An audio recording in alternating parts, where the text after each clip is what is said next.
আমি শুনেছি হিন্দুরা দত্তক নিতে পারে কিন্তু মুসলিমরা নাকি দত্তক নিতে পারে না। মুসলিম আইনেও মুসলিমরা, এবার এর একটা ঐতিহাসিক প্রেক্ষাপটটা বলি। প্রেক্ষাপটটা হচ্ছে একটু জটিল প্রেক্ষাপট। আরেকটু পজ করছি, হিন্দুরা দত্তক নিতে পারে, মুসলিমরা দত্তক নিতে পারে না।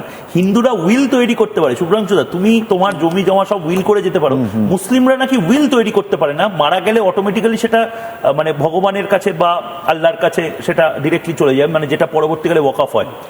এই যে কথাটা, এটা তো একটা ভয়ঙ্কর বিষয়। তো তাহলে এটাই মানে ক্লিয়ারটা হই। ঠিক প্রথমত এটা হচ্ছে মোহাম্মদ নিষিদ্ধ করে গেছিল। এর সঙ্গে মানে হযরত মুহাম্মদের একটি ব্যক্তিগত জীবনের কাহিনী আছে, সেটা আমি এখানে বলতে চাই না, যারা জানে।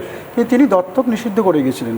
যেহেতু আমাদের শরিয়া আইনটি যেহেতু কোরআন নির্ভর, সুতরাং কোনো মুসলিম মানে নারী পুরুষ দত্তক নিতে পারে না। মানে নিঃসন্তান কোনো নারী বা পুরুষ তারা আইভিএফ এর মাধ্যমে না, আইভিএফ এর মাধ্যমে সে তো সেটা দত্তক করেন। দত্তক মানে অন্য কারো সন্তান আমি কোর্টের মাধ্যমে নিচ্ছি, সেই দত্তক তারা নিতে পারবে না।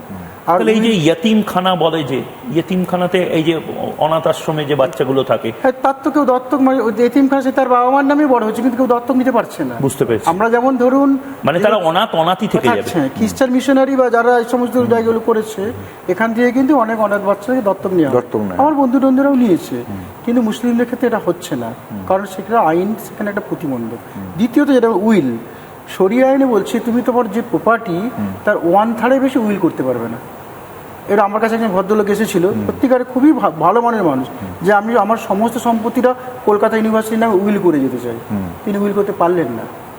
কারণ আজকে কোনো মুসলিম ভদ্রলোক সে যদি চান যে কলকাতা বিশ্ববিদ্যালয় নিজের পুরো জমিটা, যেরকম যাদবপুর বিশ্ববিদ্যালয়ের জমিটা স্নেহাংশু আচার্য বোধহয় দান করেছিলেন, সেরকম কেউ করতে পারবে? দান করতে পারে, কিন্তু উইল করতে পারবে না। দান মানে সঙ্গে সঙ্গে করে দিলে তুমি পারবে। আচ্ছা, কিন্তু আমার মারা যাওয়ার পরে উইল করে কেউ নিতে পারবে না।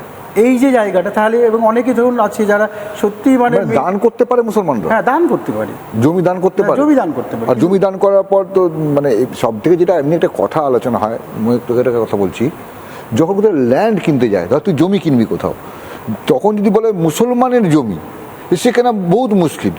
কারণ মুসলমানের জমি যদি কেউ কেনে, সেই জমিটা কার কার যে অধিকার আছে কেউ জানে না। কেন এটার কি কোনো উইল মানে উইল না, যেটা বলছি একটু ভালো করে বলে দিই। ধরুন মুসলিমদের কোনো সম্পত্তিকে যদি উত্তরাধিকার সূত্রে পেয়ে থাকে, এই উত্তরাধিকার আইনটা এতটাই জটিল হয়েছে, বললাম সবাই সমান ভাগ না, আবার কাকার ছেলেরা পাবে, ওদিকের ছেলেরা পাবে, বিশাল একটা জটিল আইন। মানে হিন্দুদের ক্ষেত্রে যেমন সহজ সরল একটা আইন আছে যে ছেলে মেয়ে সমান পাবে, সেই জন্যই কিনাটা ডিফিকাল্ট, এই যে অন্য কিছু না।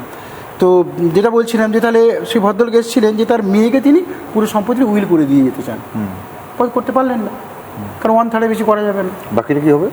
বাকি 30 যেরকম মারা গেলে যে ভাগের নিয়ম আছে, ছেলে এতটা পাবে, কাকার ছেলে এতটা পাবে, বা ওইদিকে যদি কেউ থাকে তারা এতটা পাবে, এগুলো নানানভাবে ডিস্ট্রিবিউট হবে।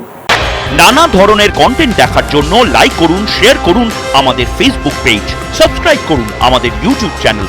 পাশাপাশি অন্যান্য ব্রেকিং নিউজের জন্য অবশ্যই চোখ রাখুন রিপাবলিক বাংলায়।